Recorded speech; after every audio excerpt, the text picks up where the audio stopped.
5 blockers to my happiness, by Krishna's mercy.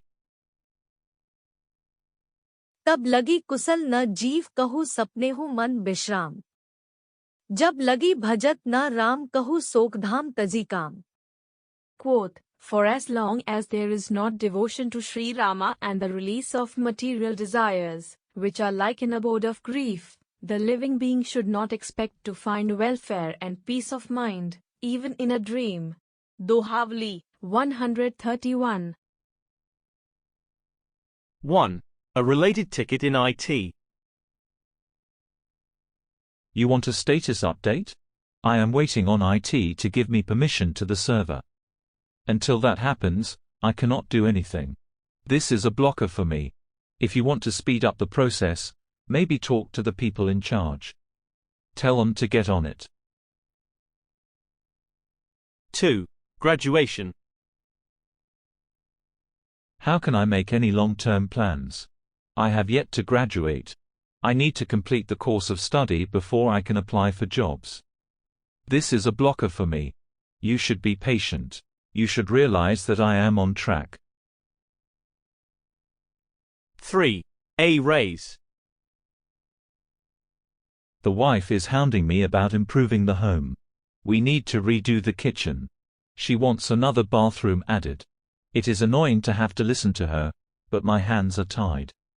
I am waiting on a raise from the place of employment. This is a blocker for me. I am not about to invest in projects requiring substantial amounts of money if our finances are not in order first. 4. A family. How can I think about going back to school? I realize that will eventually yield financial benefits in the job market, but my time is running short for starting a family. This is a blocker for me. It is better that I start now, while I am still young. If I am too old, I will not have the requisite strength and energy for taking care of young children.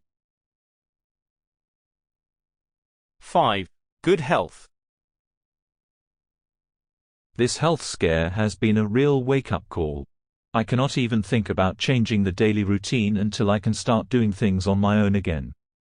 Getting up out of bed, fixing meals, driving around town to complete errands.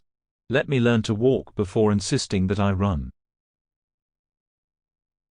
Goswami Tulsidas explains that there are actually only 2 blockers.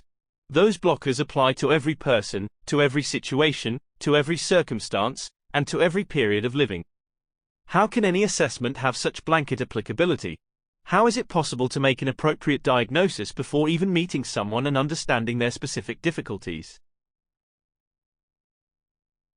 The explanation applies based on the nature of the world.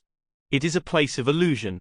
His Divine Grace A.C. Bhaktivedanta Swami Prabhupada explains that while the impersonalist may describe this world as false, mithya, taken to be a shadow of something, that something still must exist. As an example, if I mistake a rope for a snake, there is a sense of relief, in the immediate term. At least I am not around a snake. At least that rope is otherwise harmless. The truth is that while the rope is not a snake, the concept of a snake is real. I can only mistake something for another thing if that other thing exists. In the same way, the material world is a shadow of the eternal, imperishable realm. This is described in Bhagavad-gita, with the Sanskrit words apariyam. The material world is inferior. There is another, higher realm. That place never gets destroyed. Neither is it ever created. अप्रेयम इतस्त्व अन्या प्रकृति विद्धि में पराम जीव भूता महाबाहो ययेदं धार्यते जगत. Quote, besides this inferior nature, O mighty armed Arjuna, there is a superior energy of mind, which are all living entities who are struggling with material nature and are sustaining the universe. Lord Krishna, Bhagavad-gita, 7.5. The first blocker to general welfare and peace of mind is desire itself. The result of unchecked desire is taking up residence in a place full of grief, shikadharma. Everywhere you turn there is misery and suffering. No one is happy. They only think that fulfillment is on the way, with the pressing issue, requiring urgent attention, but the end result is always continued misery.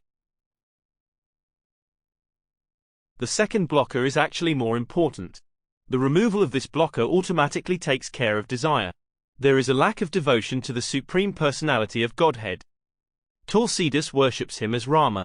Others may choose a different visual manifestation which represents the same personality, but the impact is the same. Devotion to Rama already includes jnana and vairagya, knowledge and renunciation. Through knowledge I know what is important. Through realigning priorities I know what things to renounce and what to keep. My material desires are gone, but I still work in such a way as to look for success. I want to please the Supreme Lord. I want to work for His benefit. Nothing can hold up this endeavor. Someone else may try to obstruct, but since the service is based on consciousness, there is nothing an outside force can do to thwart the desire. There is no blocker for the soul fixed in the desire to please God the person, and therefore the nature of the residence automatically changes from full of distress to extended peace and auspiciousness. In closing, that room of happiness to construct, but so many others to obstruct. Only if this thing care of taking, or first proper resolution making, truth that desire itself in the way, but when with Rama to stay, then no force can interfere. Vaikuntha created right here.